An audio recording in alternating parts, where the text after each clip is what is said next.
Pressure same feel होता है जब तुम पेपर दे रहे होते हो, वहाँ पे एक क्लॉक होती है 180 मिनट्स दिखाती है, वो टिक टिक कर रही होती है, वो डराती है। हाँ वो टिक टिक कर रही होती है और तुम्हें क्वेश्चंस करने होते हैं जी।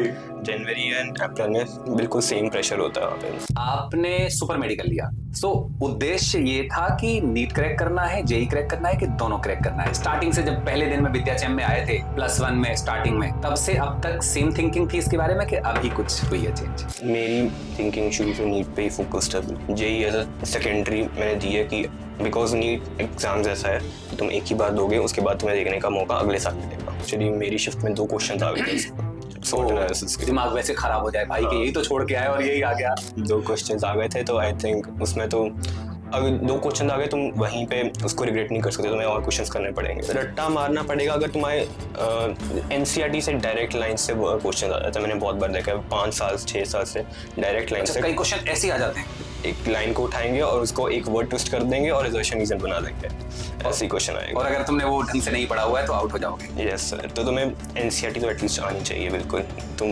एक्सप्लेनेशन बहुत सारी है, वो छुपी हुई है, पता भी नहीं चलता।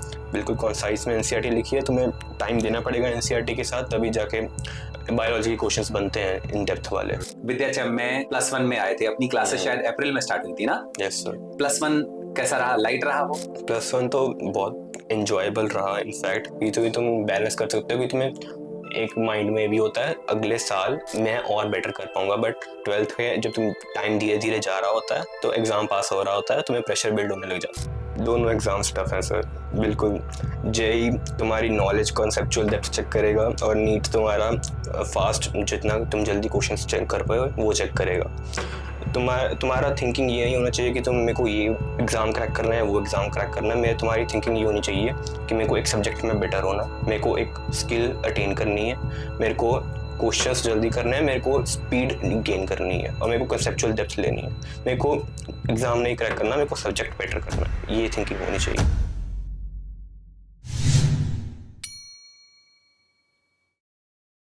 हाय एवरीवन, अभी अप्रैल जेई का सेशन जस्ट बिगिन हुआ है या मिड में चल रहा है, तो मैंने सोचा कि थोड़ा सा एवेल्युएशन कर लेते हैं। जिन बच्चों के दिमाग में अलग अलग डाउट होते हैं, जो बच्चे जनवरी सेशन में जाते हैं फिर वो कहते हैं जनवरी ज्यादा डिफिकल्ट था कि अप्रैल ज्यादा डिफिकल्ट था, और अलग अलग तरह की क्वेरी होती हैं। तो आज मेरा अपना प्यारा बच्चा बैठा हुआ है मेरे साथ। इस बच्चे ने सुपर मेडिकल लिया हुआ है, तो वैसे तो ये नीट की तैयारी कर रहा है बहुत फोकस्ड, बट इसने ये जेई का भी पेपर दे रहा है, तो मैं बड़ा इससे इंस्पायर्ड होता हूँ कि मतलब इसको इतना ज्यादा है सब्जेक्ट्स के साथ लगाव कि जितना मैक्सिमम कर सके उतना करे। अभी आज ये तुरंत एग्जाम दे के आया। मैंने कहा बात करूं, पुष्कर सरीन इनका नाम है और विद्याचयन में 2 साल से पढ़ रहे हैं। +1 में पहले दिन से अब तक की जर्नी को मैंने इनको ऑब्जर्व करा है, तो मैं कई चीजों में मेरे को बहुत अच्छा लगता है इस बच्चे से बात करके। कैसे हो? बिल्कुल बढ़िया सर। बहुत अच्छा। आज एग्जाम हुआ? Yes sir. तो तुमने जब जनवरी वाला दिया था वो फर्स्ट मॉर्निंग वाला सेशन था कि इवनिंग था? Morning session. मॉर्निंग था। अनफॉर्चुनेटली ये वाला भी मॉर्निंग था। Yes sir. ठीक है, आज है 6th के मॉर्निंग में अप्रैल में तुम्हारा एग्जाम हुआ। सो उसमें और इसमें क्या डिफरेंस दिखाई दिया? सर डिफरेंस यूजुअली जब हम पेपर देते हैं बिल्कुल नहीं दिखता, क्योंकि नए क्वेश्चंस होते हैं, हम जो क्वेश्चंस प्रैक्टिस कर रहे होते हैं बिल्कुल नए प्रश्न होते हैं। बट जब हम देखते हैं, हम जब जनवरी का पेपर देते हैं तो 3 महीने में हमारे पास कोई सेल्फ इंट्रोस्पेक्शन देखते हैं हम कि पेपर हमारा पहला जो रिजल्ट आ चुका है वो या तो खराब आता है या ठीक आता है। जो ठीक आता है यूजुअली एडवांस की प्रिपरेशन कर लेंगे, जो खराब आता है उनको एक सेल्फ रियलाइजेशन होती है, तो वो अप्रैल में बेटर अनफॉर्चुनेटली कर ही लेते हैं जितना मैंने राइट। तो मतलब पेपर क्वेश्चन का लेवल सेम ही होगा, सेम ही होता है। नए क्वेश्चन है बट उनका स्टैंडर्ड सेम है।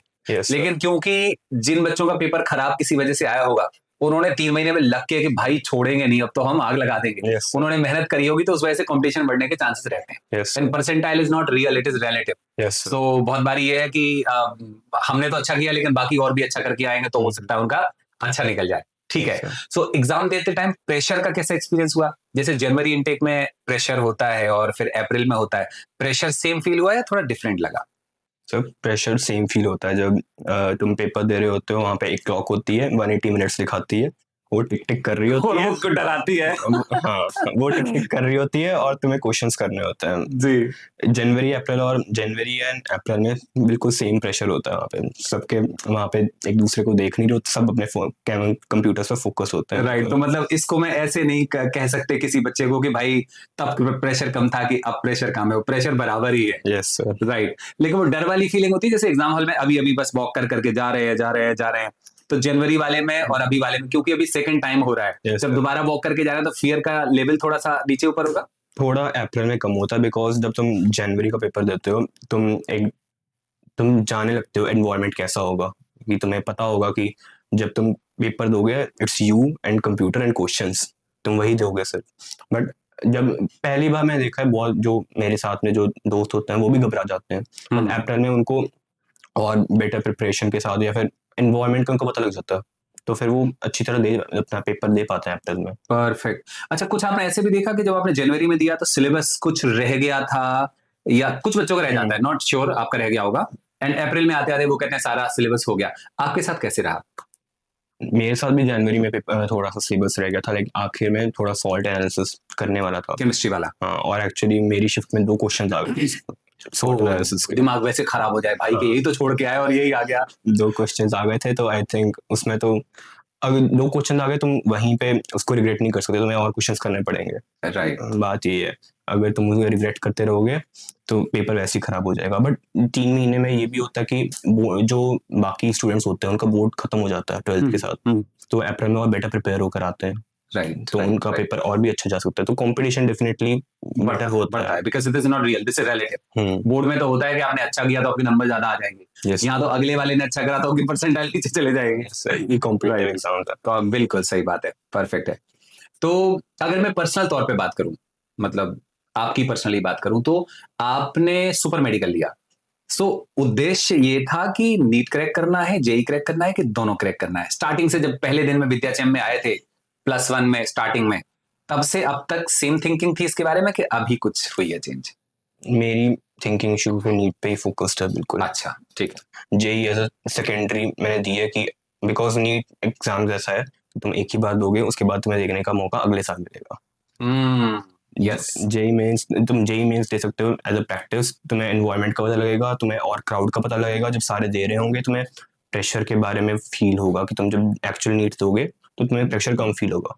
Very good. और मैं बताता हूँ पुष्कर, ये बहुत अच्छा डिसीजन है आपका, क्योंकि आप मॉक टेस्ट कितने भी दे लो, अपन लोग हफ्ते में 3-3 मॉक टेस्ट लेते हैं यहाँ पे, उसका कई बार वो वाला प्रेशर नहीं माउंट होता, हमें कई बार वर्चुअल लगने लगता है Yes. कि यार घर का टेस्ट है ये, वो वाला थोड़ी है। लेकिन जब सचमुच में एग्जाम हॉल में घुसते हैं ना, वो जो फीलिंग है, अगर उसके थ्रू आप नहीं गए, मान लो जिस बच्चे ने पहली बार नीट देना है, नेशनल लेवल का कोई एग्जाम अपीयर नहीं हुआ, तो उसको वो वाला एक्सपीरियंस होता नहीं और वो बेचारा पहली बार भी डर जाता है। Yes, sir. तो ये तुमने बहुत अच्छा करा, राइट। सो पॉसिबली मतलब मुझे ऐसा लगता है कि पहला तुमने जनवरी अटेम्प्ट दिया, अप्रैल वाला दिया, अब मई में हमारा नीट आएगा, तो नो डाउट डर तो रहता है, लेकिन उसका स्केल उतना ज्यादा नहीं होगा, स्केल थोड़ा सा कम हो जाएगा। अब तुम नेशनल लेवल एग्जाम से फेमिलियर हो चुके हो कि कैसे प्रोसेस वर्कआउट होएगा, कि कैसे तुम्हारा 1 मिनट भी एक्स्ट्रा नहीं होगा, कि तुम्हें बिल्कुल 3 घंटे किसी के बारे में नहीं सोचना, सिर्फ अपना काम करना है, घड़ी वैसे ही चलनी है। Yes sir. चाहे वो ऑनलाइन टेस्ट होगा तो कंप्यूटर पे घड़ी चलेगी, ऑफलाइन होता है तो हाथ में चलेगी, बट घड़ी वैसे ही चलेगी। yes, और तुमने वैसे ही देखना है। बहुत सही, मैं समझ गया, बहुत बढ़िया है, राइट। तो बच्चों को इसके बारे में कुछ बताना चाहोगे, जेई के बारे में? जो बच्चे अभी 12th में है, घबराते हैं, मान लो कि अगले साल जेई आने वाला है, एंड कैसे मैनेज करेंगे, कुछ बोलना चाहोगे उनको? इतना स्ट्रेस लेने की बात नहीं है। जेई जो तुम यूजुअली डीपीपीज या फिर मॉड्यूल्स क्वेश्चन प्रैक्टिस करते हो, क्वेश्चंस वैसे ही आएंगे, बट तुम्हें प्रैक्टिस होनी चाहिए बिल्कुल। ये नहीं है कि तुम लेक्चर्स करके चले जाओगे, जो क्लास रजिस्ट्रेशन है वो कर लोगे तो हो जाएगा जेई, ये बिल्कुल थिंकिंग नहीं होनी चाहिए। राइट। तुम्हें एटलीस्ट अपने क्वेश्चंस में, या फिर आई थिंक 200 क्वेश्चंस तो मिनिमम है पर चैप्टर, क्योंकि एज अ पीवाईक्यूज हम देखेंगे तो वो भी 5 साल के 200 क्वेश्चंस तुम करोगे तो तुम्हें पता लगेगा कि कुछ जेई पैटर्न कैसा आता है। राइट। तो राइट। इट इज, इतनी स्ट्रेस लेने की बात नहीं है जेई, अगर तुम बिल्कुल फोकस्ड हो अपनी जर्नी में तो हो जाएगा इजीली। परफेक्ट। बट डिस्ट्रैक्ट नहीं होना बिल्कुल। बहुत अच्छा।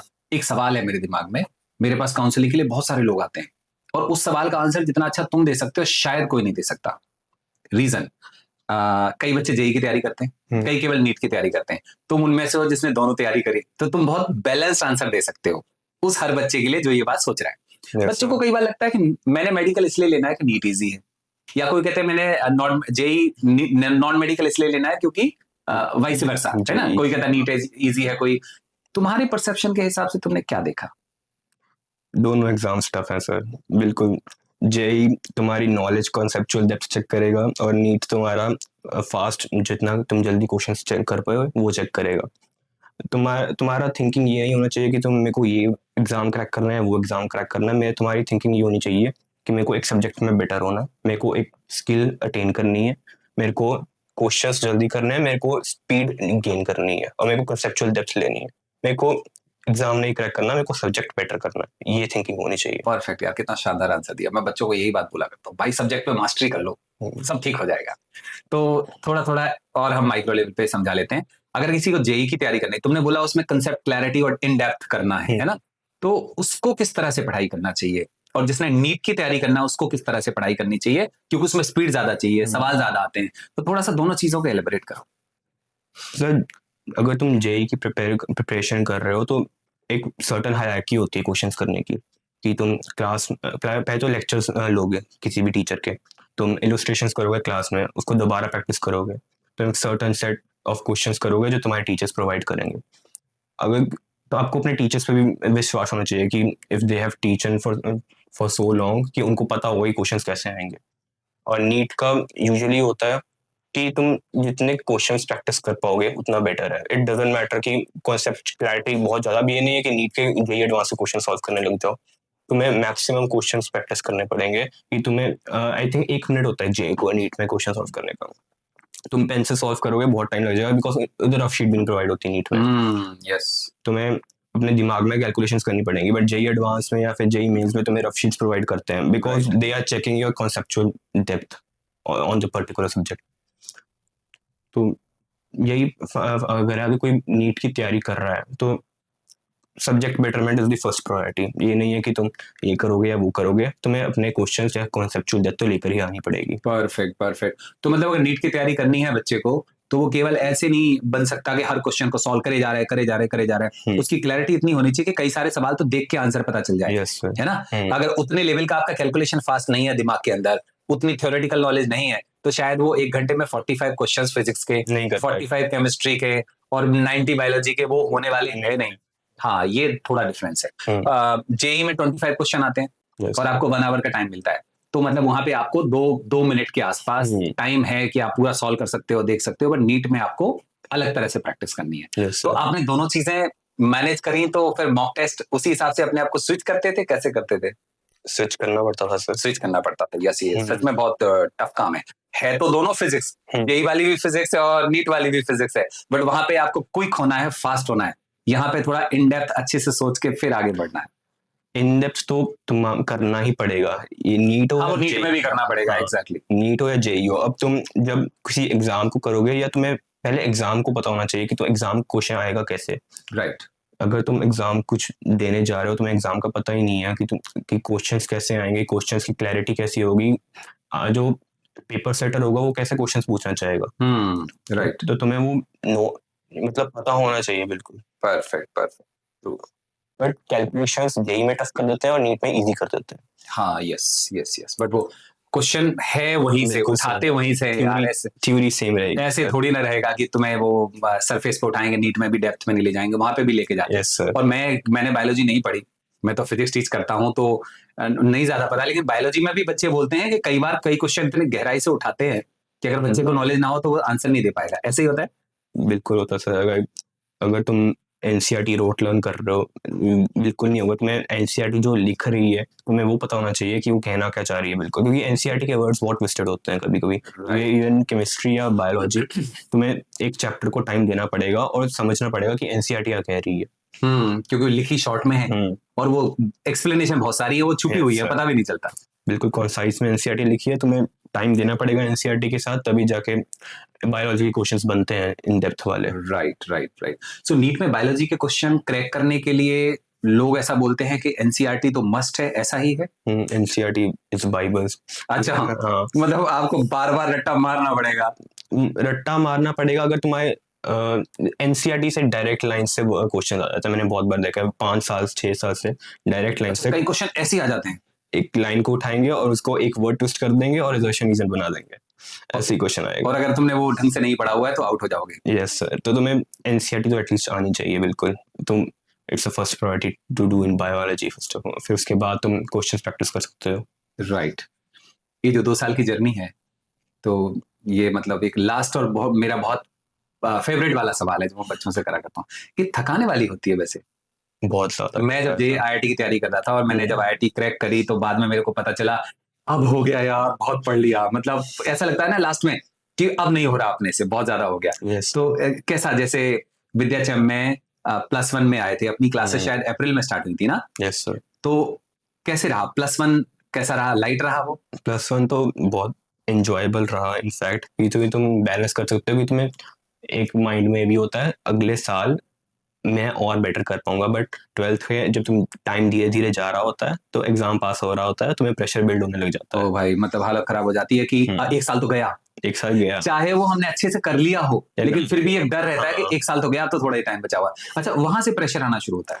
11th के एंड से प्रेशर आना शुरू होता है। 11th कभी कभी तो लोग, जैसे मैंने देखा है कि बोलते हैं 11th मेरी वेस्ट हो चुकी है कि मैं 11th पढ़ा नहीं, क्योंकि वही होता है 11th तुम्हें इंजॉयबल लगती है, 10th के बोर्ड्स खत्म हुए हैं, 11th I will enjoy, 12th I will study again, but ऐसा नहीं होगा। ऐसा नहीं होता, वो खराब हो जाता है काम अगर ऐसा कुछ करा तो।